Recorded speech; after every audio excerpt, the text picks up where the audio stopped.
Buenos dias from Laos Point. This is the Rorschach Argentina update from the 9th of July, 2026. A quick summary of what's going down in Argentina.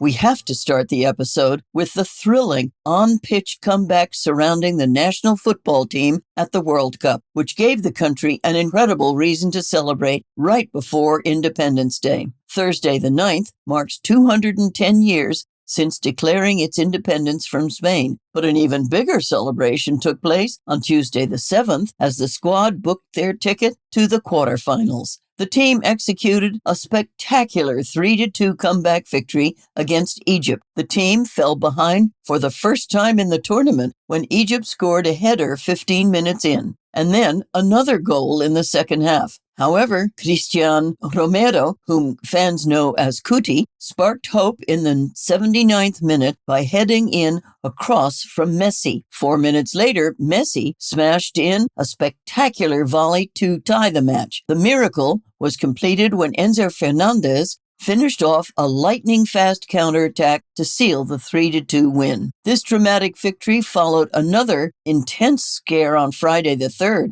when Argentina narrowly defeated Cape Verde 3-2 in extra time after Cuti Romero forced an injury-time own goal. The team now travels to Kansas City to face Switzerland on Saturday the 11th of July. This emotional roller coaster on the pitch perfectly highlights a deeper national trait. Writing for the Buenos Aires Herald in English, Fernando Romero Nuñez' latest article explores the cultural and historical roots of what makes people from Argentina uniquely hard-coded to endure and overcome the toughest times. To read the piece, check out the link in the show notes. Moving from sports miracles to the legal arena, local courts just delivered a major victory to the migrant community living in the country. The National Electoral Chamber struck down a controversial 2025 decree that President Milei had signed to tighten migration rules. The original decree had added strict requirements for foreigners trying to obtain citizenship, restricted access to free public health care and education, and transferred nationalization powers away from the courts. The judges declared the decree unconstitutional, ruling that citizenship and voting access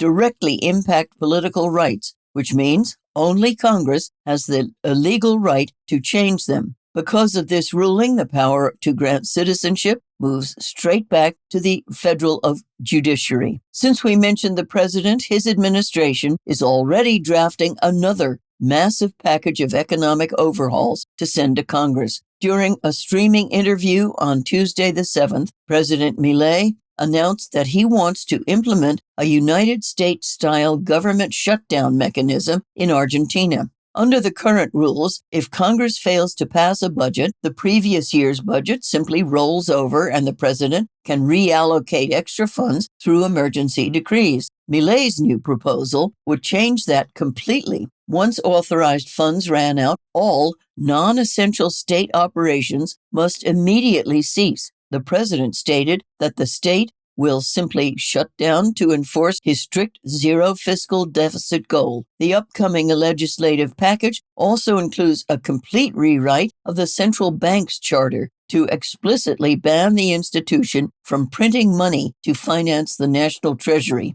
While the president plots a potential state shutdown, his economic team is focused on stretching out our existing financial timelines. On Monday the 6th, Luis Caputo, the economy minister, officially presented the formal financial roadmap running through 2027. The core of the program clarifies that Argentina will roll over only the principal of its inherited debt using local bonds, while completely covering all interest payments through its fiscal surplus. Caputo announced that the overarching goal of the administration is to help Argentina achieve an investment-grade credit rating by the end of the potential second term for Milei. To pave the way for this roadmap, the central bank executed a major maneuver on Friday the 3rd by combining 3 separate loans with 10 international lenders into a single $6 billion repurchase agreement, which bankers call a repo. By extending the maturity of these repos until September 2028, the Monetary Authority has significantly eased the immediate debt burden looming over the next presidential voting cycle. Now here's an update on the administration's ongoing push for electoral reform. Diego Santilli, the new cabinet chief, is leading intense negotiations with provincial governors to gather support to completely eliminate or suspend the primaries. The debate has created deep divisions, with some governors supporting the elimination to save money, while others firmly supported the bill to protect party competition. Due to these friction points, the Senate has decided to postpone any formal debate on the reform until at least August. Away from the halls of Congress, the local statistics agency reported some welcoming news. June inflation in Buenos Aires City decelerated down to 1.8%,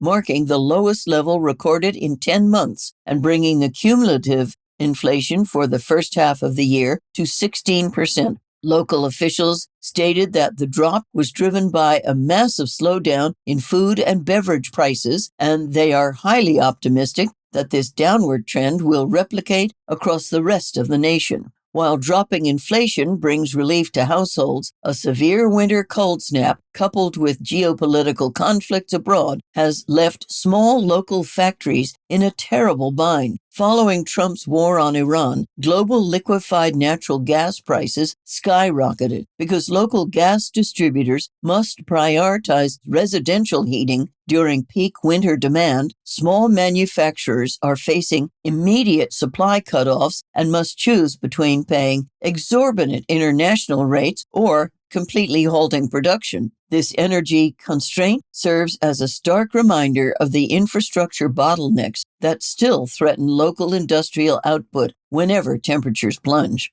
Turning to a very serious issue unfolding in a local school system, students at two of the country's most prestigious public high schools, the Colegio Nacional Buenos Aires and the Escuela Carlos Pellegrini, have been formally denounced for using AI tools to generate and commercialize non-consensual, intimate fake photographs and videos of their female classmates. School authorities stated that they are treating the situation with extreme gravity and pursuing every legal and disciplinary action available to address this severe instance of digital violence. In an update to a historical tragedy that deeply impacted the nation, a federal court in Rio Gallegos, located in the southern Santa Cruz province, has delivered a landmark ruling regarding the 2017 Ara San Juan submarine disaster. Claudio Vichamide, the naval commander of the submarine force at the time of the incident, was handed a 3-year suspended prison sentence and a 6-year ban from public office.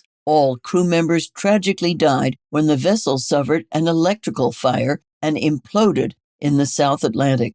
Prosecutors successfully proved that the ship was in a terrible state of repair and that the deaths were entirely preventable. On a related geopolitical note, the presence of a British naval vessel in the South Atlantic has opened up a fresh diplomatic dispute between Buenos Aires and London. The Argentine Navy deployed electronic sensors and a surveillance aircraft to track a British patrol ship, the HMS Medway, as it sailed through Argentine jurisdiction waters on its way from the Malvinas Islands to Chile. The Foreign Ministry is preparing an official diplomatic protest stating that the warship transited without obtaining any prior authorization. In response, the British Foreign Office firmly rejected the accusation, stating that the British Embassy in Buenos Aires had already notified the local authorities through the customary diplomatic channels. To close this edition on a cultural note, film lovers in the capital have an incredible plan lined up for the winter. The Malba Museum is hosting a massive month-long retrospective through July to honor the extraordinary career of iconic producer Lita Estantic. The 85-year-old pioneer completely revolutionized modern Argentine cinema. She broke through the male-dominated industry of the 1970s to produce landmark films like Camila, which earned an historic Oscar nomination in 1984. She also spent decades funding and mentoring the boldest independent voices of the new Argentine cinema generation. It is the perfect winter recommendation for those looking to dive deep into the rich history of local storytelling. And that's it for this week. Thank you for joining us. Anything to ask or tell us, email us at info@rorschach.com. Nos vemos la próxima semana.